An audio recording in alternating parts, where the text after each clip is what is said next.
말씀은 여호수아서 1장 말씀을 같이 봉독하겠습니다. 한 목소리로 봉독합니다. 강하고 담대하다. 너는 내가 그들의 조상에게 맹세하여 그들에게 주리라 한 땅을 이 백성에게 차지하게 하리라. 오직 강하고 극히 담대하여 나의 종 모세가 내게 명령한 그 율법을 다 지켜 행하고 우러나 좌로나 치우치지 말라. 그리하면 어디로 가든지 형통하리니 이 율법책을 내 입에서 떠나지 말게 하며 주야로 그것을 묵상하여 그 안에 기록된 대로 다 지켜 행하라. 그리하면 내 길이 평탄하게 될 것이며 네가 형통하리라. 내가 내게 명령한 것이 아니냐. 강하고 담대하라. 두려워하지 말며 놀라지 말라. 네가 어디로 가든지 내 하나님 여호와가 너와 함께 하느니라 하시니라. 아멘. 아주 은혜롭고 귀한 말씀입니다. 한마디로 요약하면 세상에서 형통하는 사람들이 되라 하는 그러한 하나님의 축복의 말씀입니다. 지금 우리들은 여호수아서를 같이 공부를 하고 있는데요. 여호수아서는 지난주에 말씀드린 대로 신명기에 약속된 가나안에 이루어지는 하나님 나라를 여호수아서를 통해서 어떻게 성취되었는지를 확인하는 것이 바로 여호수아서입니다. 그래서 어떻게 보면은 지난주에 말씀드린 것처럼 아브라함부터 시작되었던 하나님의 계획이 여호수아서에서 이제 현실적으로 성취가 되는 그런 과정을 우리들에게 보여주시고 있는데요. 지난 시간에 우리는 이렇게 같이 여호수아를 통해서 크게 두 주제를 나누어 보았습니다. 이게 하나님께서 준비해 놓으셨지만은 준비된 땅 백성이라도 말씀에 순종할 때만이 하나님의 준비하신 이 가나안의 하나님 나라를 체험하고 또 그 속에서 하나님께서 주신 풍요와 안식과 행복을 누릴 수 있다. 이렇게 우리가 지난 시간에 살펴보았고요. 그러나 하나님께서 우리에게 주신 것을 우리가 차지하고 누리는 것으로 끝나는 것이 아니라 그것이 이어지는 것이 더 중요하다라고 말씀을 드렸습니다. 그래서 하나님께서 주신 복된 땅이라고 하나님 말씀이 순종할 때 하나님께서 주신 그 복된 땅에 가나안의 하나님의 그 복이 우리들에게 지속적으로 이어진다라고 하는 것을 우리가 함께 나눠 보았습니다. 그래서 여러분들 우리가 축복의 기도를 할 때에 이런 기도 하잖아요. 우리의 복이 몇 대까지 이어지게 하소서, 1000대까지 이어지게 하소서. 이렇게 우리가 기도를 합니다. 하나님의 저주는 3세대면 끝나요. 근데 축복은 1000대까지 이어지도록 기도하라고 했습니다. 왜 그렇게 저주는 3, 4대까지밖에 이어지지 않는 겁니까? 3세대가 저주가 되면은 다 그 씨가 끊어지는 거거든요. 멸문지화되는 겁니다. 더 이상 저주할 대상이 없는 거죠. 그러나 축복은 3, 4대까지만 이루어서는 안 되는 거죠. 여러분들의 후손의 후손 몇 대까지? 1000대까지. 그래서 여러분들 꼭 기도하실 때 그렇게 기도하시기 바랍니다. 하나님께 받은 이 복음의 그리고 구원의 축복이 우리의 자손 1000대까지 이루도록. 근데 여러분 1000대까지 이루면 그게 어느 정도 세월이 된다고 생각하십니까? 보통 한 대가 3, 40년을 우리가 생각을 해본다고 하면 짧게 30년이 한 세대라고 해도 1000대면은요 그게 3000년 그렇죠. 뭐 4000년까지 이어지는 그러한 그 축복의 말씀이거든요. 문제는 하나님께 받은 이 축복의 땅이 한두 대 가서 사라지면 안 된다는 거죠. 이게 1000대까지 이어져야 되는데요. 이러한 그 은혜를 우리가 살펴보았고요. 그래서 여호수아서를 크게 24장을 우리는 4개로 끊어서 맥락을 두 분해 볼 수가 있는데요. 다시 한번 우리 한 목소리 한번 읽겠습니다. 첫 번째 어떻게 하라고요? 건너라. 요단강을 건너라. 다음에 뭐 하라? 취하라. 이 땅을 취하라. 가나안 땅을 취하라. 다음에 어떻게 하라? 나누라. 취하는 것으로 끝나는 것이 아니라 나누라. 그렇죠? 그래서 분배하라는 거죠. 공평하게. 그래야 행복해진다는 거죠. 그리고 다 분배한 다음에 골고루 나눠진 다음에 마지막 하나님의 백성이 해야 할 일은 뭡니까? 하나님을 어떻게 하라? 섬기라. 하나님을 찬양하라 하는 것이 바로 여호수아의 큰 네 가지의 그 주제라고 할 수 있습니다. 이제 이러한 그 주제를 우리가 갖고 오늘 우리는 2장부터 6장까지의 이 말씀이 우리들에게 어떤 메시지를 주는지 같이 한번 살펴보도록 하겠는데요. 말씀드린 대로 이 키아즘이라고 하는 것은 대칭구조라는 것입니다. 그래서 나비의 그 날개가 이렇게 대칭돼서 좌우가 같잖아요. 마찬가지로 2장과 6장에 보면은 여리고 성에 대한 얘기가 나옵니다. 2장에는 여리고 성을 정탐하는 얘기가 나오고요. 6장에 가면 여리고가 그 정복되는 그 여리고를 점령하는 그러한 그 말씀이 나오거든요. 그래서 여리고라고 하는 그 두 주제가 지금 맛보고 있고 그 안에 3장부터 5장까지의 그 성경의 내용은 요단강을 건너는 내용하고 건넌 다음에 하나님 앞에 그들이 영적으로 갱신하는, 영적으로 하나님 앞에 새로워지는 그런 이야기가 여기 담겨져 있거든요. 그래서 여리고 정탐으로만 여리고 정복이 되어지는 것이 아니라 바로 정탐이 정복으로 이어지기 위해서는 과연 하나님의 백성들은 어떤 자세를 가져야 하는지 오늘 인생에서 참 중요한 주제입니다. 여리고 정탐이라고 하는 이 부분은요, 우리들이 인생에 있어서 각종 계획하는 것 그리고 준비하는 것 이런 것과 같다고 생각을 합니다. 그건 뭐 여러 가지 많은 것에 우리가 적용을 해볼 수가 있습니다. 학생들은 앞으로 내가 어느 대학을 갈 건지 또 내가 어떤 직장을 갈 건지 어떤 직업을 갈 건지 정탐하는 그런 그 시기가 있어요. 꿈을 갖는 거죠. 그렇죠? 미래를 계획하는 겁니다. 그러나 그것만으로는 우리의 미래가 이루어지지 않습니다. 그렇죠? 이 계획하고 꿈꾸고 소망한 우리의 그 모든 준비가 이루어지기 위해서는 내 꿈이 이루어지기 위해서는 우리가 어떻게 해야 하는지 하나님의 백성은 어떤 준비를 해야 하는지 이 두 분에 대해서 2장부터 6장까지는 우리들에게 아주 귀한 그 하나님의 메시지를 주시고 있는데 오늘 한번 찾아보도록 하겠습니다. 그래서 아까 여호수아에게 하나님께서 말씀하셨잖아요. 세상에서 형통하는 자가 되라. 세상에서 패배자가 되지 말고 우리 흔히 하는 말 가운데 그 실패한 사람들, 패배한 사람들 이런 사람들을 가리켜서 조금 비약적인 그런 그 말로 뭐 루저다. 조금 죄송합니다.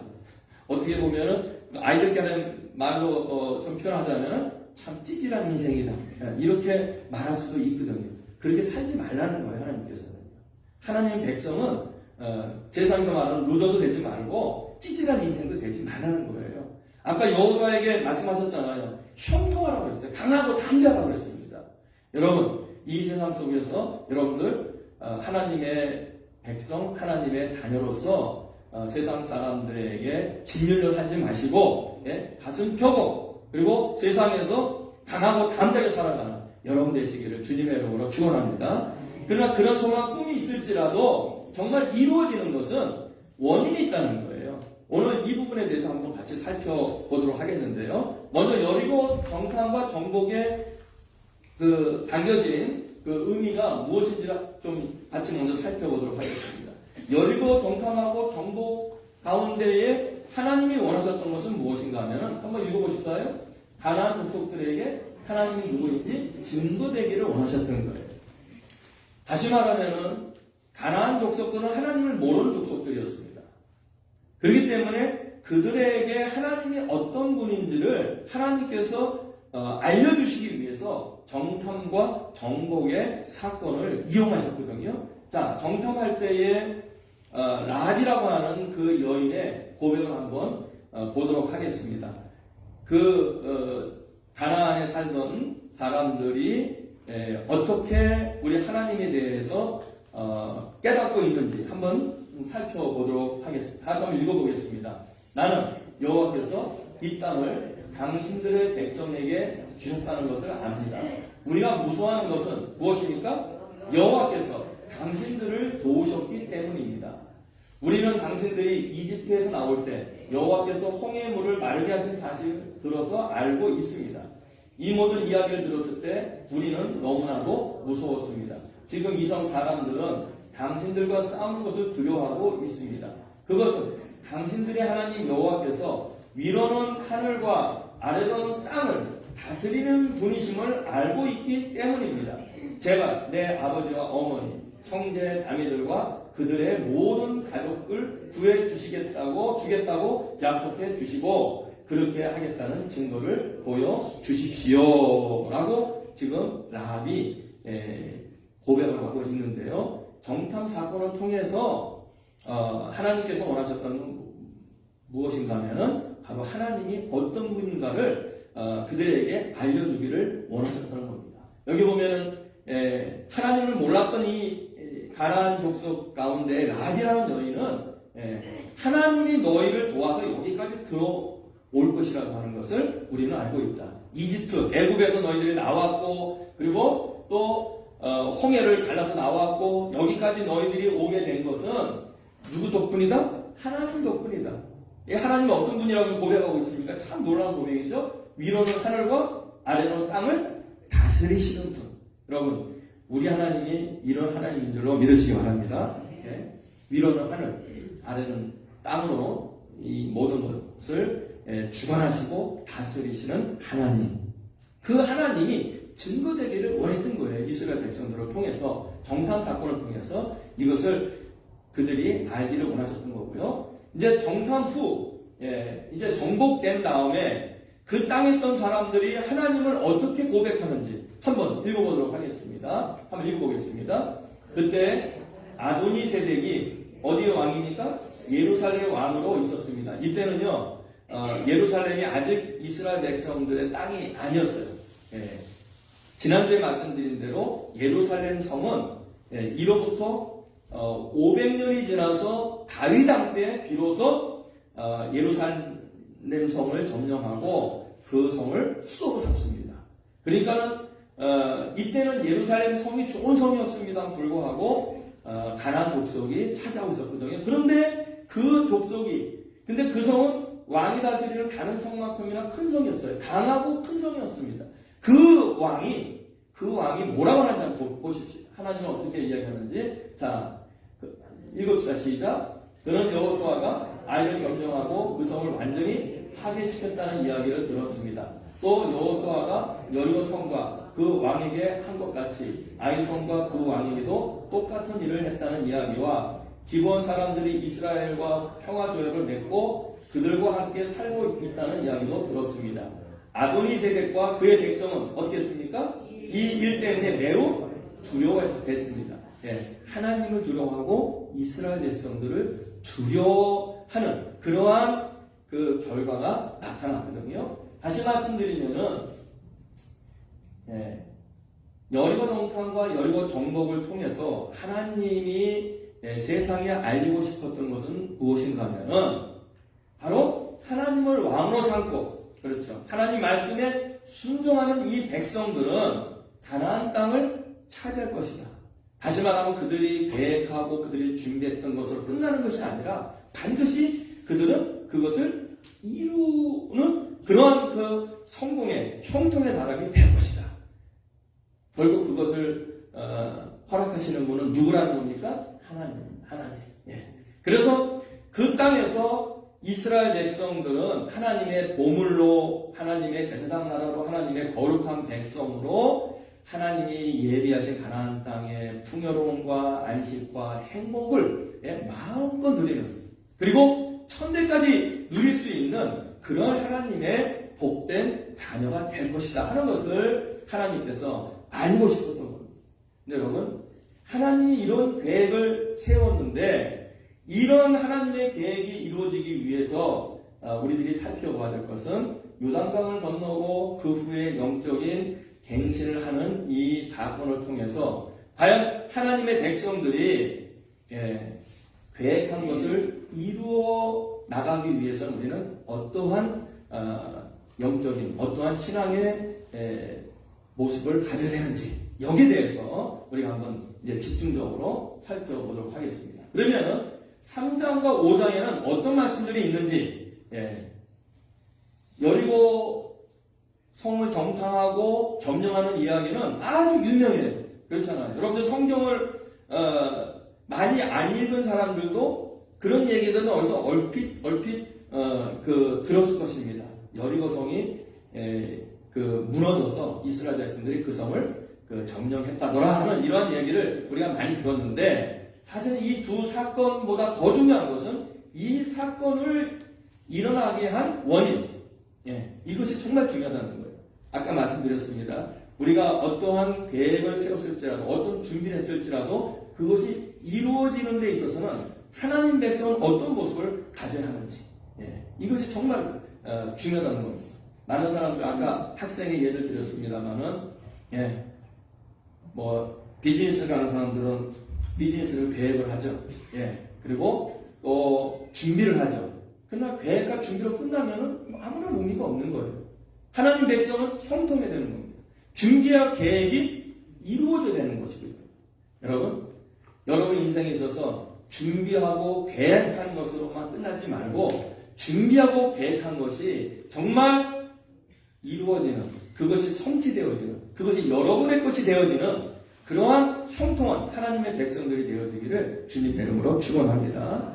우리는 이런 인생을 살도록 하나님께 부름 받았거든요. 그러면 어떤 사람이 형통한 인생을 살 수 있겠느냐 하는 겁니다. 바로 아까 말씀드린 대로 여호수아에게 주신 그 말씀 가운데에 그 모든 비밀이 다 담겨져 있습니다. 자, 그들에게 주리라 한 땅을 이 백성에게 차지하게 하리라. 그렇죠? 근데 조건이 있죠. 그 조건이 뭡니까?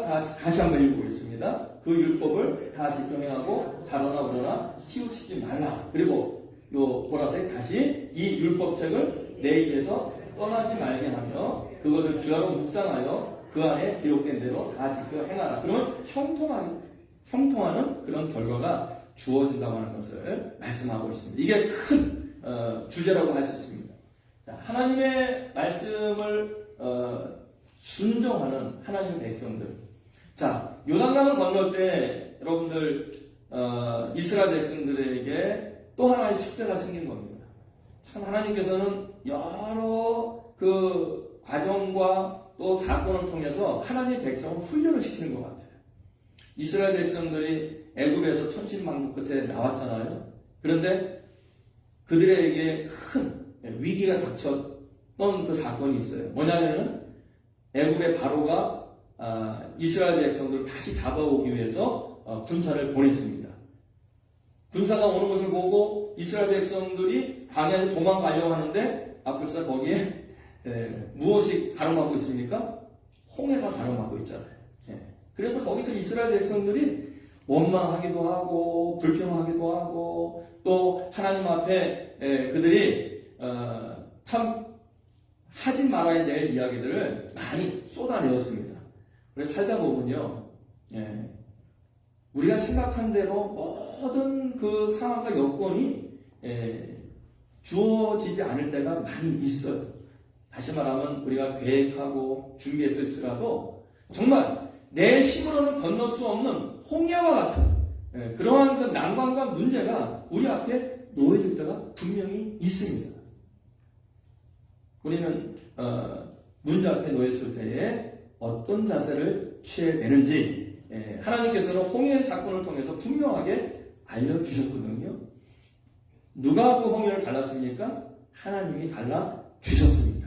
그래서 홍해를 건넌 다음에 이스라엘 백성들에게는 전화위복의 그 기회가 되었어요. 죽을 줄 알았는데, 그렇죠? 그 죽음에서 누가 구원해 주셨어요? 하나님이 구원해 주셨음을 그들은 고백하고 찬양하게 됩니다.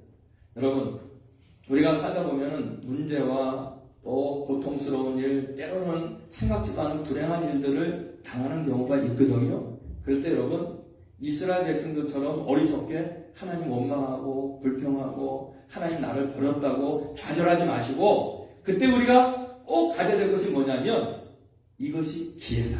한번 따라해보세요. 이것이 기회다. 무슨 기회입니까?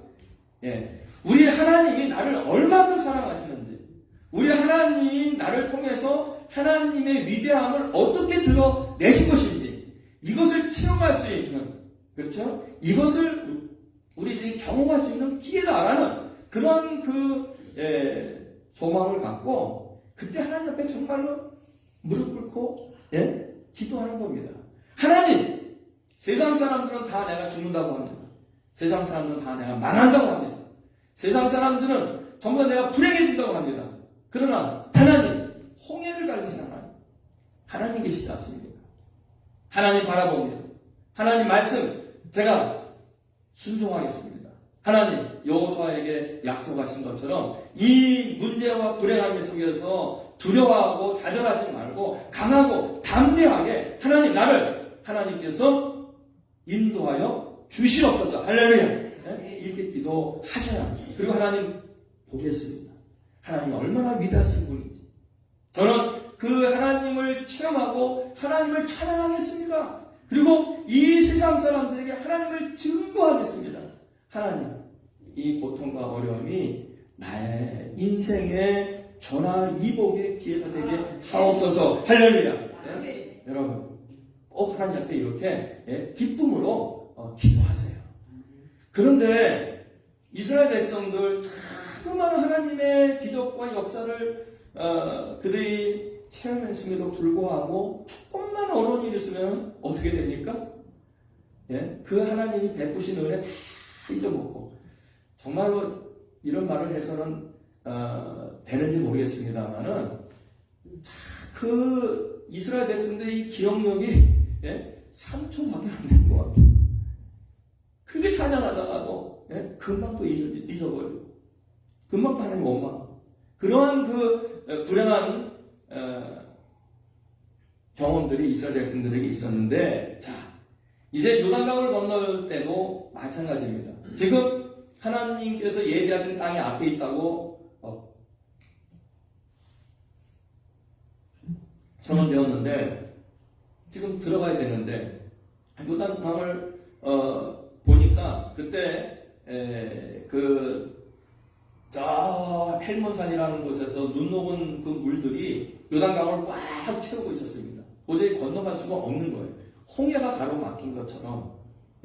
그런데 감사한 것은 홍해를 건너기 전에는 이스라엘 백성들이 그렇게 원망하고 하나님에게 불평했는데, 우리 여호수아서를 보면은 하나님을 원망하고 불평했다는 얘기가 한마디도 나오지 않는 것은 참으로 감사한 일입니다. 그들은 경험했거든요. 홍해를 가르치는 하나님, 이까지 요단강 하나님께서 이거 못 가르치겠냐. 그렇게 그들에게 믿음이 생겼고요. 여호수아가 이스라엘 백성들에게 말씀을 합니다. 너희들은 법궤를 따라가라. 너희들이 한 번도 가보지 못한 길을 법궤가 너희들을 인도하실 것이다 라고 이스라엘 백성들에게 여호수아가 말씀을 하면서, 여호수아가 제사장들에게 법궤를 메고 그리고 요단강에 들어가라고 했어요. 여러분, 제사장들이 그 명령을 들었을 때 얼마나 두려웠겠습니까? 법궤를 메고 지금 홍수같이 쏟아지는 그 요단강 속으로 걸어 들어간다고 하는 것은 목숨을 내놓는 거예요. 그렇지 않겠습니까? 그러나 이스라엘 백성들의 그 제사장들은 법궤를 메고 요단강으로 걸어 들어갑니다. 들어갔을 때 어떤 역사가 일어납니까? 요단 강물이 끊어지게 됩니다. 그래서 법궤를 맨 제사장들이 그 요단강 중앙에 서 있는 동안 강물이 끊어졌고, 그리고 이스라엘 백성들이 요단강을 건너가는 놀라운 하나님의 은혜가 있었음을 여러분들 믿으시기 바랍니다. 바로 이스라엘 백성들은 전화위복의 하나님을 이제는 믿고 있었던 거예요.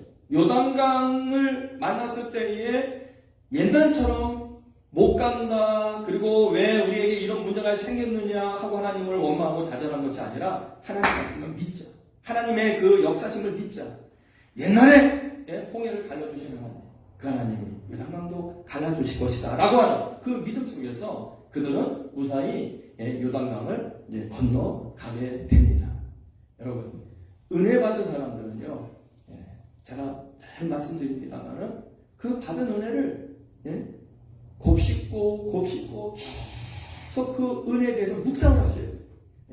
하나님이 여러분들에게 베풀어 주셨던 하나님의 그 사랑과 은혜를 여러분들이 또 기억하고 또 기억을 해야만 여러분들에게 닥쳐오는 작고 큰 어려움과 문제 속에서 그 은혜를 통해서 우리에게 다가오는 그 모든 것들을 이기고 넘어가고 그리고 극복할 수 있는 그런 큰 힘이 된다는 사실을 여러분들 꼭 믿으시기 바랍니다. 여러분, 우리가 감당치 못할 시험을 당하지 않는다고 했어요. 저는 이 말씀이 뭔가 하고 생각을 많이 했었습니다. 감당치 못할 시험을 당하지 않는다. 하나님은 우리에게 감당 못할 시험을 보내지 않는다. 여러분 정말 그렇게 생각하십니까?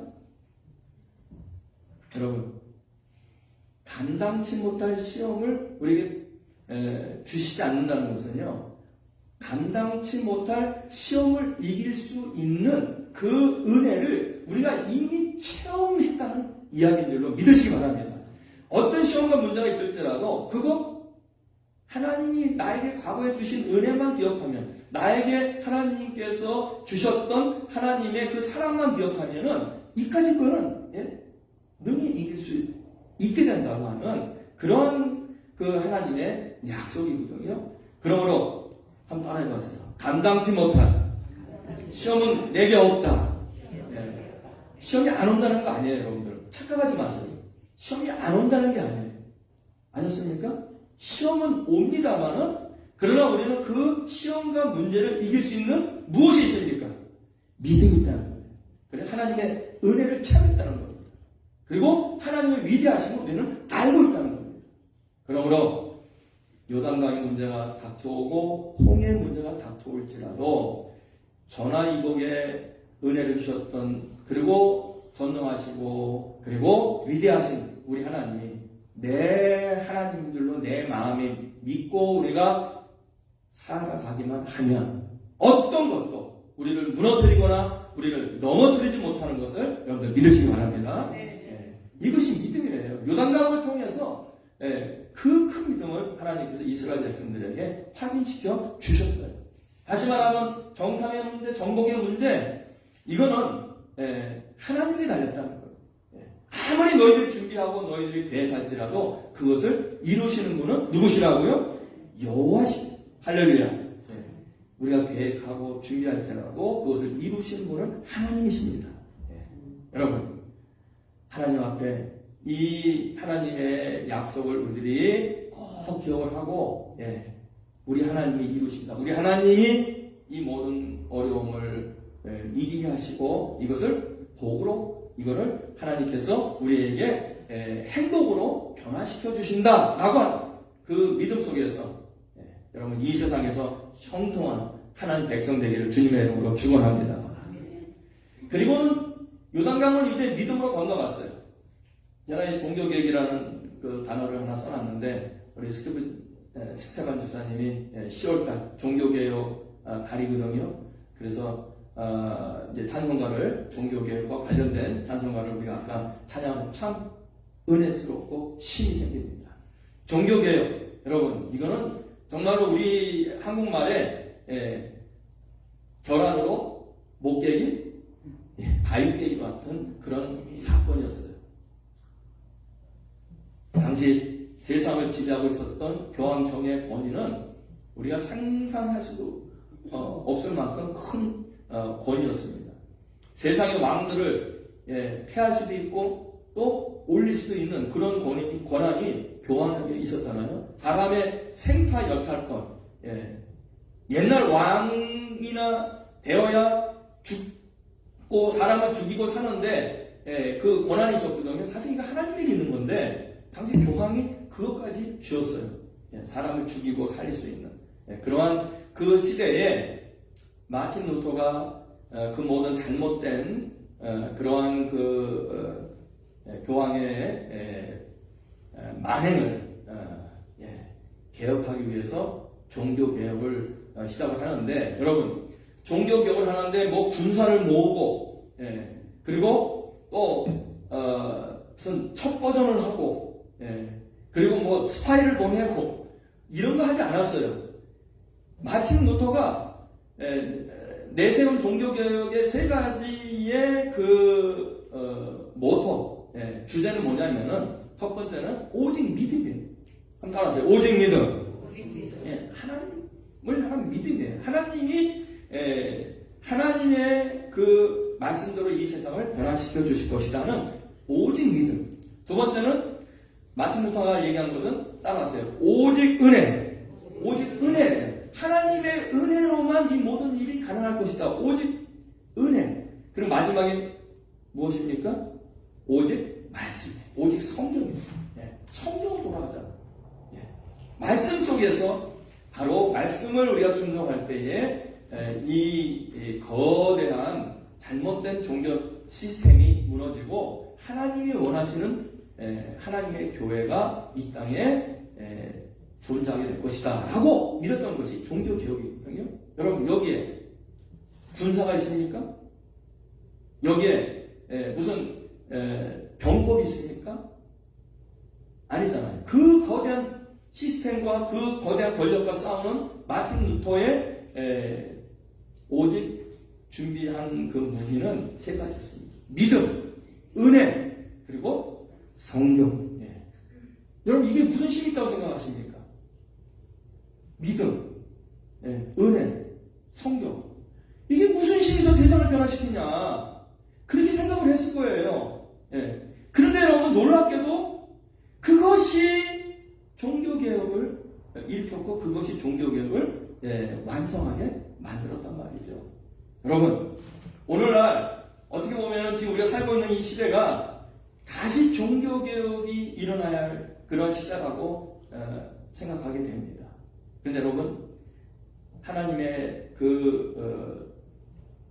계획대로 이 세상이 변화되기 위해서는 정말로 우리가 가져야 될 것은 믿음과 하나님의 은혜와 그리고 하나님의 말씀인 줄로 믿으시기 바랍니다. 힘이 없다고 생각을 할 수도 있지만 이것이 결국은 하나님의 나라를 이뤄나가는 것입니다. 여러분도 꼭 여러분의 가정을 변화시키고 여러분의 인생을 변화시키고 여러분의 자녀들을 변화시키고 여러분들의 직장을 변화시키고 비즈니스를 변화시킬 때에 다른 것도 많은 분들이 방법과 수단을 사용해야 되겠습니다만은 꼭 기억하세요. 오직 하나님을 바라보는 믿음, 그리고 하나님 주셨던 은혜 기억하고, 그리고 하나님의 말씀을 따라서 내가 하나님의 뜻을 이루어 드리겠다라고 여러분들 다짐하는 여러분의 믿음과 여러분의 삶이 되어지길, 여러분의 가정이 되어지길, 여러분의 미래가 되어지기를 주님의 이름으로 축원합니다. 이제 두 번째는 요단강 건넌 다음에 할례를 하나님이 하라고 했어요. 할례 아시잖아요?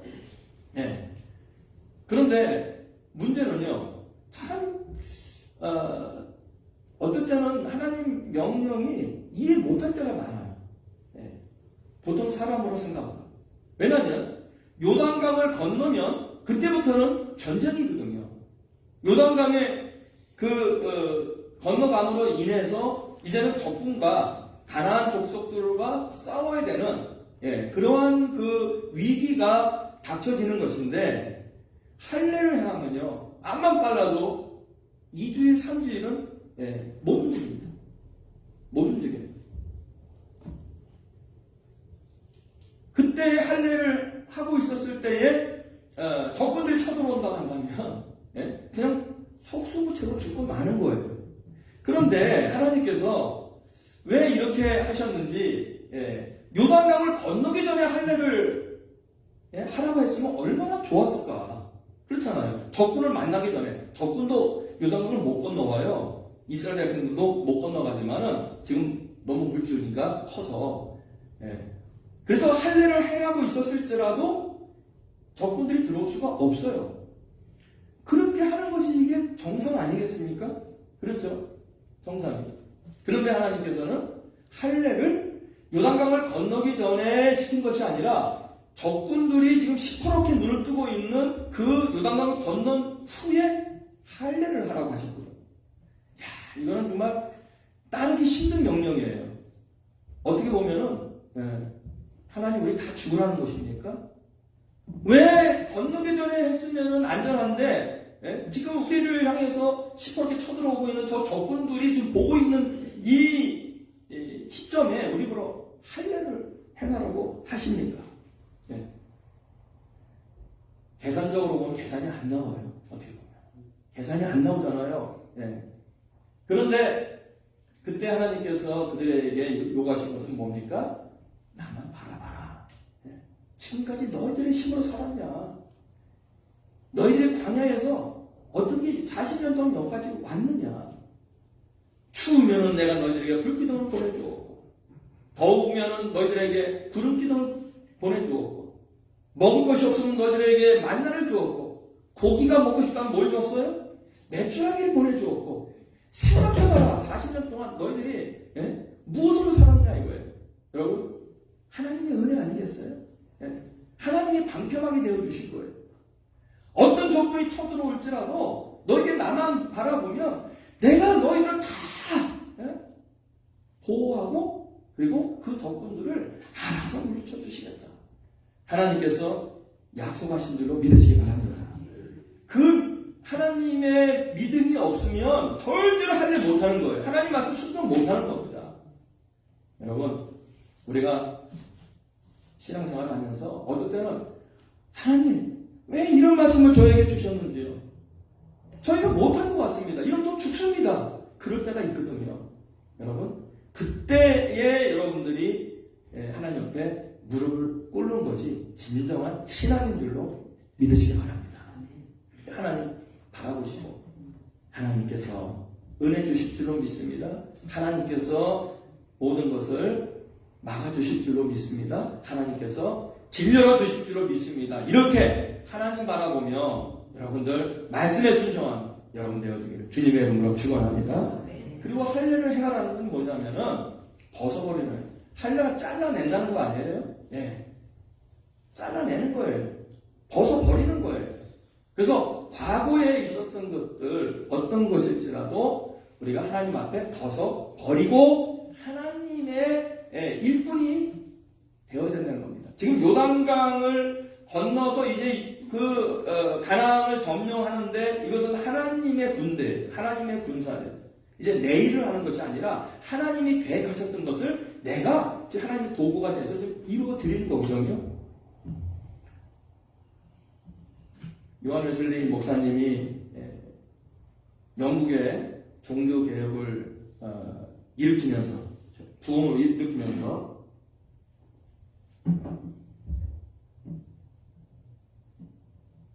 교인들에게, 성도들에게 했던 얘기, 우리 잘 알고 있습니다. 당시 산업혁명이 일어났던 그 시대에 하나님의 백성은 어떻게 살아야 되는가? 거기에 대해서 요한 웨슬리 목사님이 답을 이렇게 주셨어요. 너희들 열심히 일하고, 그리고 많이 벌고, 그리고 많이 벌어서 하나님을 위해서 많이 헌신해라. 이것이 요한 웨슬리 목사님이 산업혁명이 일어났던 그 영국에 던진 그 메시지였거든요. 과거에 얽매였던 사람들, 다시 말하면은 교인들은 그저 교회 와서 성경이나 보고 찬송이나 부르고 그리고 산에 들어가서 기도만 하고 그러한 하나님의 백성의 자세에서 이제 변화되는 겁니다. 지금 세상은 변했는데 너희들은 언제까지 성경만 보고 있을 거냐? 언제까지 찬송만 부르고 있을 거냐? 언제까지 산에 들어가서 기도만 하고 있을 거냐? 그런 세상을 찬송 보고 기도하고 성경 보는 사람들은 이 세상에서 하나님이 베푸신 이 모든 것들을 너희 다 포기할 거냐? 아니야. 하나님의 백성이 이 세상을 포기할 것이 아니라 너희들이 긍정적으로 적극적으로 이 세상을 너희들이 점령해서 이 모든 주어진 이 모든 부와 이 모든 세상의 시스템을 통해서 하나님이 살아있음을 너희들이 만세상에 증거라고 하는 그런 놀라운 메시지를 주셨거든요. 여러분, 우리는 하나님 앞에 과거에 잘됐던 것, 못했던 것, 이건 이제 다 잘라버리고 하나님께서 원하시는 하나님의 일꾼의 자세가 무엇인지 이제는 이스라엘 백성들에게 너희들은 옛날에 이제 과거에 애국에서 종살이 하던 그런 그 찌질한 백성들이 아니고 이제는 하나님 나라를 건설하는 일꾼으로서 너희들은 부름받은 거다. 이제 과거에 있었던 너희들의 열등감, 너희들의 수치감, 너희들의 잘못된 그 불행한 과거 다 잘라버리고 이제는 내가 너희들에게 열어놓은 미래를 향해서 너희들이 나가야 한다. 그래서 할례를 행하게 하신 거예요. 과거 다 잘라버리고 이제는 새로운 하나님 나라의 일꾼들이 되어서 가나안을 너희들이 마음껏 점령하고 하나님 살아계심을 세상에 증거하라고 하나님께서 할례를 행하게 해주신 거거든요. 여러분, 오늘 우리가 그저 교회 나오고 그저 하나님 앞에 복받고 또 나의 이런저런 것들 하나님으로부터 허락받기 위해서만 우리가 교회 다닌다고 한다면 정말 이거 부끄러운 거예요. 우리는요 하나님 나라의 일꾼으로 부름받은 줄로 믿으시기 바랍니다. 여러분, 교회만 와서 성경 보고 찬송 보고 기도만 하는 것으로 끝나서는 안 돼요. 이 세상도 하나님이 만드신 세상이고요. 저 세상 밖에 있는 사람들도 하나님 백성이 배려하는 사람으로 믿으시기 바랍니다. 그들 향해서 우리는 적극적으로 나가야 되거든요. 근데 우리는 무서워요, 세상이.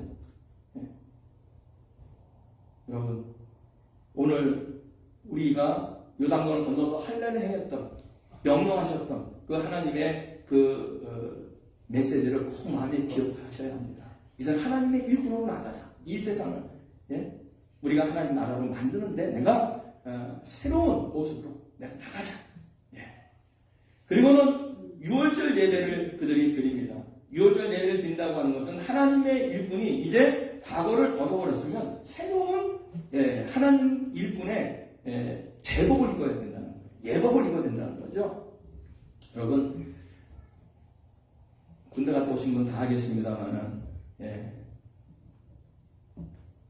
훈련소 들어가면은 집에서 입고 왔던 옷 다 벗습니다. 뭐까지 다 벗어요? 만스인지 팬티인지는 몰라요. 다 벗어요. 다 벗고 누가 주는 옷을 입어요? 군대에서 주는 옷을 입어요. 모욕 재개 시킵니다. 먼저 한꺼번에 다 샤워장에 들어가서 모욕하게 하고 그리고 이제 정말 팬티부터 시작해서 양말부터 시작해서 러닝부터 시작해서 다 국가가 준 옷을 입게 되는 거예요. 그래서 국군이 되는 거예요. 그 나라의 군대가 되는 거예요. 여러분, 하나님 나라의 일꾼은요 가나안 땅 그냥 무슨 뭐 어둥이 떠둥이로 막 다니다가 들어가는 거 아니에요. 과거 다 벗어버리고 그리고 이제는 누가 주는 옷을 입어야 돼요? 하나님이 주시는 정복을 입어야 돼요.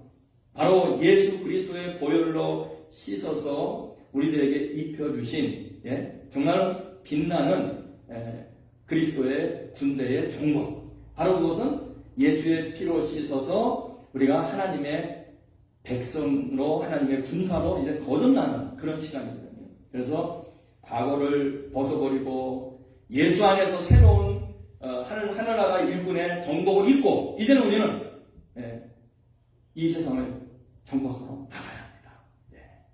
그래서 예수 안에 있는 사람들은 이 세상에서 우리들이 패배자가 아니고 낙오자가 아니고 우리는 이제 형통하는 사람으로 살아가는 그런 그 사명이 우리에게 있는데 왜 그래야 하느냐? 하나님 백성의 그 하나님을 세상에 증거해야 하는 그 사명이 우리에게 있기 때문에 그렇습니다. 여러분, 세상에서 형통한 삶 되시기를 주님의 이름으로 축원합니다. 어디에 있든지 간에 어디에 있든지 간에 여러분 자녀들을 위해서 꼭 기도하세요. 무슨 일을 하든 어디에 있든지 하나님의 백성으로서 형통하는 자녀들 되게 하옵소서. 여러분 나뿐만 아니라 우리 자녀들 꼭 그렇게 살도록. 그리고 한 가지 꼭 여러분들이 잊지 말할 것은 하나님의 영광을 드러내는 그러한 하나님의 자녀들 되게 하옵소서. 여러분 따라합시다. 하나님 나를 통하여 우리 자녀들을 통하여 하나님 영광받아 주옵소서. 영광받아 주옵소서. 우리가 이렇게 꼭 기도하셔야 돼요. 예, 그러면 하나님께서 우리에게 놀라운 은혜를 베풀어 주십니다.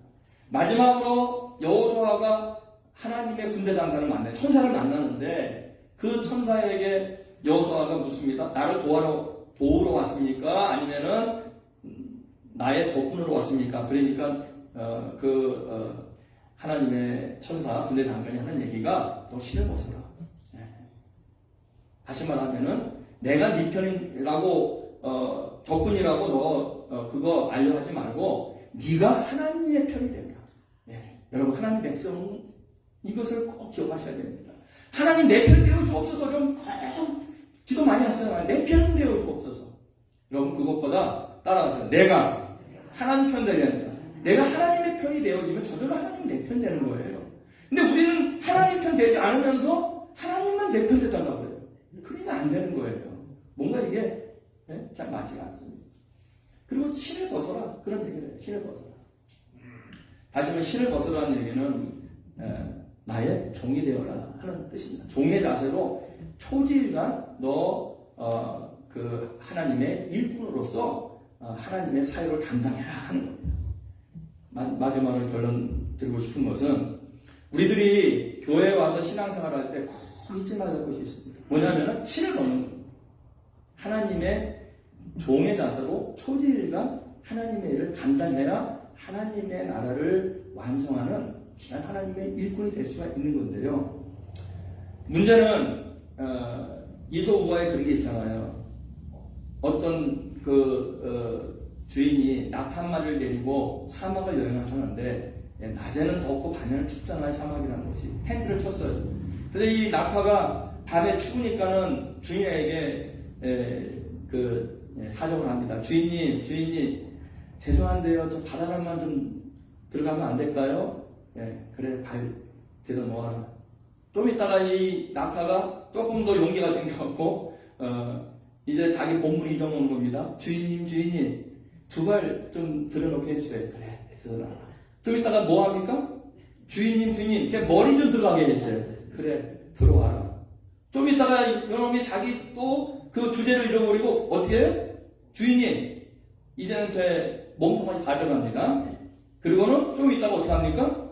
주인을 궁뎅이로 밀어버립니다. 저 주인을 쫓겨나고 지가 낙타가 텐트를 차지하고 산다는 그런 이석 우화가 있는데 그래서 그 주인이 낙타를 벌었다는 얘기가 있어요. 여러분 이 얘기가 무슨 얘기예요? 우리가 교회 처음 들어올 때는요 그 낙타 같아요. 하나님 앞에 정말 바다만 이렇게 들어놓을 만큼 겸손하고 하나님 앞에 저는 죄인입니다. 저는 이 교회에서 정말 하나님의 복을 받을 만한 그런 자격이 없습니다 하고 우리는 겸손하게 교회에 들어왔다가 나중에 보면요 나중에 어떻게 됩니까? 하나님 말씀도 안 듣고 하나님 쫓아버리고 지가 교회에서 왕이 되는 거예요. 여러분 이게 웃는 얘기지만 오늘날 교회가 다 그래서 망하는 거예요. 처음에는 교회 얼굴 이게 막 쳐들고 들어온 사람 별로 없습니다. 다 죄인으로 들어와요 교회. 처음엔 그래요. 그런데 어느 날 보면은요 자기가 주인 되어버렸어. 모든 교인들 위에 올라앉아 있고 모든 교인 다 밑에 눈 깔고 내다보고 있고 하나님 말씀을 따르는 것이 아니라 내 말을 따르라고 소리를 지르고 있는 모습이 오늘날 잘못된 교회의 모습이에요. 그럼 교회는 망하는 겁니다. 교회는 죽는 겁니다. 하나님께 버림받는 거예요. 여러분 초지일관 종의 자세로 일을 해야 하나님 나라를 우리가 이뤄나갈 수가 있어요. 좋은 교회를 만들어 나갈 수가 있다는 겁니다. 여러분 제가 말씀드리잖아요. 교회 처음 나왔을 때 그 심정으로 돌아가세요.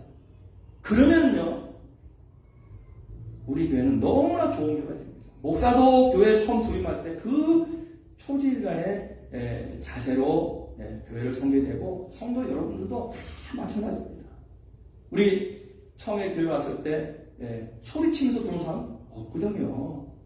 내 소리는 별로 없었어요. 하나님의 음성만 우리가 들리는 그런 시절이 우리가 있었습니다. 여러분, 오늘 말씀을 결론 드립니다. 내 목소리는 죽이고 내 생각은 내려놓고 내 소리는 다 내버리고 오직 하나님 말씀만 들려지는 교회, 하나님 말씀만 따르는 교회, 하나님 말씀만 이루어지는 교회, 그렇죠? 하나님이 주인 되시고 우리는 종이 되어지는 그런 교회. 여러분의 인생, 그래서 하나님 나라를 아름답게 일어나는 여러분 되시기를 주님의 이름으로 축원합니다. 이것이 오늘 우리에게 주시는 귀한 메시지입니다. 자, 이제 오늘 주신 말씀을 생각하면서 주기도문으로 다시 한번 우리에게 주신 은혜를 확인해 보도록 하겠습니다. 주기도문 드립니다. 하늘에 계신 우리 아버지여, 이름이 거룩히 여김을 받으시오며 나라가 임하옵시며 뜻이 하늘에서 이룬 것 같이 땅에서도 이루어지이다. 오늘 우리에게 일용할 양식을 주옵시고 우리가 우리에게 죄 지은 자를 사하여 준 것 같이 우리 죄를 사하여 주옵시고 우리를 시험에 들게 하지 마옵시고 다만 악에서 구하옵소서.